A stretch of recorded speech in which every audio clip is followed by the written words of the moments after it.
J'ai lancé un appel aux gangs. J'ai eu plusieurs chefs de gang qui, depuis le début de notre séjour, nous ont contactés. Nous allons rendre public d'ici quelques jours leurs propositions par rapport à l'appel que j'ai lancé. J'ai dit aux chefs de gang qu'ils devaient baisser les armes contre le peuple. Parce que les ennemis des gangs, ce n'était pas le peuple haïtien, c'était ceux qui leur donnaient les armes pour tirer sur le peuple haïtien. Vous allez être surpris d'apprendre d'ici quelques jours que des chefs de gang parmi les plus puissants ont compris le message que nous avons lancé et sont prêts à cesser de pointer les armes sur le peuple et de s'organiser comme une force citoyenne pour résister contre le système néocolonial en tant que tel.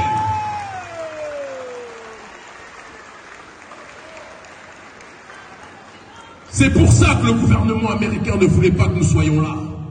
C'est pour ça que le gouvernement français ne voulait pas que nous soyons là. Parce qu'ils veulent faire croire au peuple noir que l'ennemi du noir, c'est le noir en tant que tel. Mais quand le noir finit par comprendre que celui qui est en face de lui est son frère, quand il finit par comprendre que celle qui est en face de lui, ce n'est pas une personne à attaquer, à agresser, à violer, mais une sœur et une femme à protéger, la dynamique finit par changer. Si le prolétariat haïtien et les gangs comprennent qu'ils ont un ennemi en commun, comment pensez-vous que ceux qui sont en train d'occuper le pays, comment pensez-vous que ceux qui sont en train de coloniser les esprits vont fonctionner? Ils vont tous faire leurs valises et ils vont rentrer à Washington, à Paris, au Canada et ailleurs, parce qu'ils sauront qu'ils sont identifiés comme les forces déstabilisatrices du pays.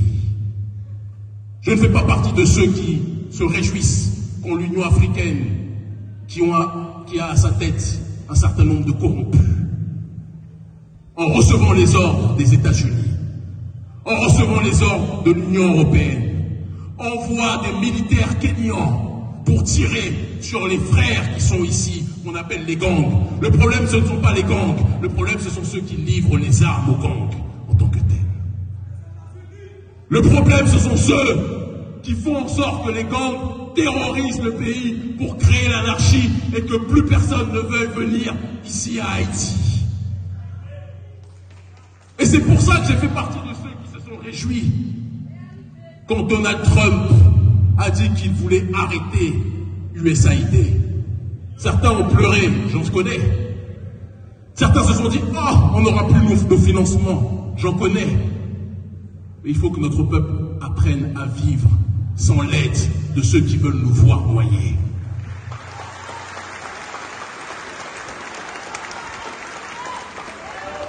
C'est lorsque, et c'est vous, peuple haïtien, qui nous avez montré l'exemple au niveau mondial. C'est lorsque l'esclave rebelle décidait de quitter la plantation, se retrouver livré à lui-même, dans l'incertitude, dans l'insécurité, dans l'instabilité.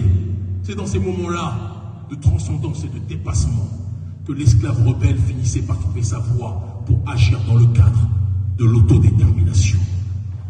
Nous n'avons pas besoin de l'aide des gens qui se considèrent comme les messies d'Haïti.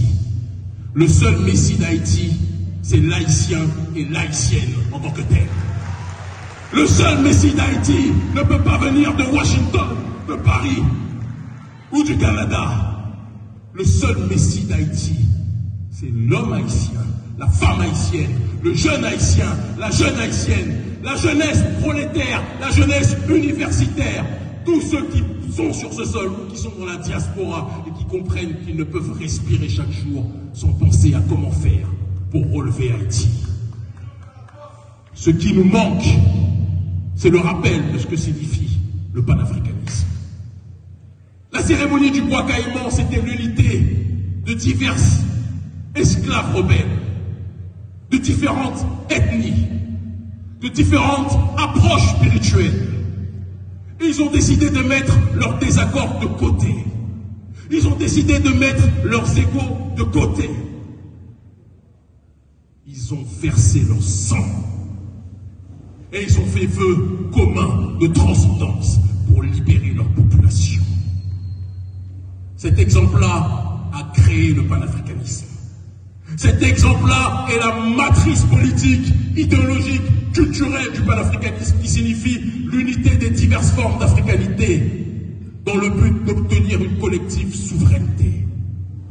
Il n'y aurait pas de révolution haïtienne à travers cette cérémonie du bois caïman, il n'y aurait pas eu la révolution panafricaniste. Il n'y aurait pas eu de Marcus Garvey, il n'y aurait pas eu de Malcolm X, il n'y aurait pas eu de Kwame Nkrumah, il n'y aurait pas eu de Thomas Sankara, il n'y aurait pas d'Ibrahim Traoré aujourd'hui s'il n'y avait pas la démarche de révolution haïtienne en tant que telle. Mais comment pouvez-vous inspirer le reste de l'humanité noire et ne pas comprendre que si vous êtes les inspirateurs, vous devez réactiver cette pensée en vous-même? Vous n'avez même pas besoin de Kémy Séba. Vous n'avez même pas besoin d'urgence panafricaniste. C'est nous qui avons besoin de vous. C'est le monde noir qui a besoin d'Haïti. C'est le monde noir qui a besoin de votre réveil. C'est le monde noir qui a besoin de votre résurrection. C'est le monde noir qui a besoin que vous remettiez plus que jamais dans vos cœurs et dans votre esprit le courage et la flamme qui a plus que jamais au commencement ravivé les espérances. Haïti est à une croisée des chemins. Vous pouvez soit aller vers la destruction définitive ou aller vers la résurrection ultime qui pourra être un outil géopolitique fondamental pour le reste de l'humanité. Haïti est, géographiquement parlant, un pays qui est un problème pour l'oligarchie d'Occident. Vous êtes à proximité des États-Unis, à quelques heures de Miami. Le gouvernement américain sait que s'il y a une démarche révolutionnaire ici, il va se retrouver avec une situation bien pire qu'à l'époque de Cuba, du Grand Cuba, lorsqu'ils étaient à proximité du territoire américain et qu'ils étaient dans une dynamique géopolitique autre.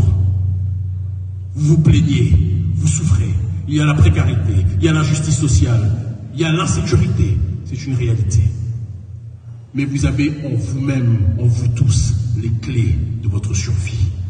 En vous-même, en vous tous, les clés de votre libération. En vous-même, en vous tous, les solutions pour aller vers la voie de l'autodétermination. Mais il faut que vous soyez prêts à vous engager. Il faut que vous soyez prêts à chercher autre chose que le profit individuel. Il faut que vous soyez prêts à chercher autre chose que la survie égoïste de l'un au détriment des autres.